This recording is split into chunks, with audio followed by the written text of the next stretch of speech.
राधे राधे प्रिय भक्तों, कैसे हैं आप सब। कन्हैया वॉइस चैनल की ओर से सभी माताओं बहनों को अहोई अष्टमी की हार्दिक शुभकामनाएं। श्याम माता आप सब के बच्चों की दीर्घायु करे। तो चलिए शुरू करते हैं अहोई अष्टमी की कथा। प्राचीन काल में एक साहूकार था जिसके 7 बेटे और 7 बहुएं थी। इस साहूकार की एक बेटी भी थी जो दीपावली में ससुराल से मायके आई थी। दीपावली पर घर को लीपने के लिए सातों बहुएं मिट्टी लाने जंगल में गई तो ननद भी उनके साथ चली गई।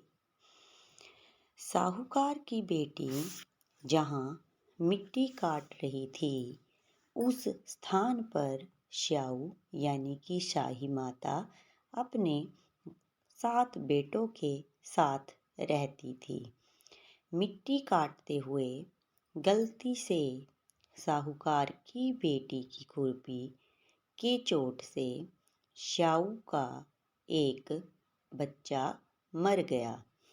इस पर क्रोधित होकर श्याऊ बोली, मैं तुम्हारी कोख बांधूंगी। श्याऊ के वचन सुनकर साहूकार की बेटी अपनी सातों भाभियों से एक एक कर विनती करती है कि वह उसके बदले अपनी कोख बंधवा ले। सबसे छोटी भाभी ननद के बदले अपनी कोख बंधवाने के लिए तैयार हो जाती है। इसके बाद छोटी भाभी के जो भी बच्चे होते हैं वे 7 दिन के बाद मर जाते हैं। 7 पुत्रों की इस प्रकार मृत्यु होने के बाद उसने पंडित को बुलवाकर इसका कारण पूछा। पंडित ने सुरही गाय की सेवा करने की सलाह दी। सुरही गाय सेवा से प्रसन्न होती है और उसे श्याऊ के पास ले जाती है। रास्ते में थक जाने पर दोनों आराम करने लगते हैं।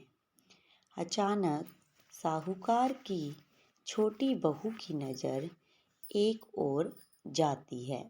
वहाँ वह देखती है कि एक सांप गरुड़ पक्षनी के बच्चे को डसने जा रहा है और वह सांप को मार देती है।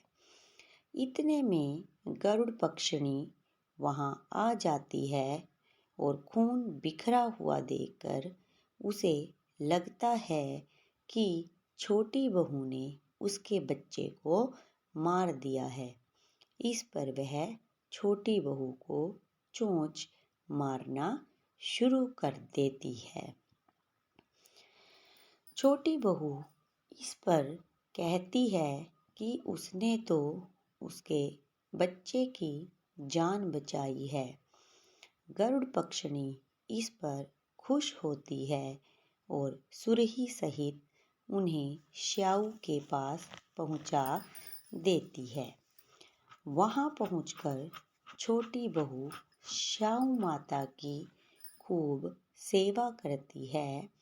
श्याऊ माता अब छोटी बहू की सेवा से प्रसन्न होकर उसे 7 पुत्र और 7 बहू होने का आशीर्वाद देती है। आशीर्वाद से छोटी बहू का घर पुत्र और पुत्र वधुओं से हरा भरा हो जाता है। अहोई का अर्थ एक यह भी होता है अनहोनी को होनी बनाना और किसी अप्रिय अनहोनी से बचाना। सुनो कहानी, पियो पानी। आप सभी को कहानी कैसी लगी कमेंट बॉक्स में ज़रूर बताएं और कन्हैया चैनल को लाइक शेयर और सब्सक्राइब ज़रूर करें।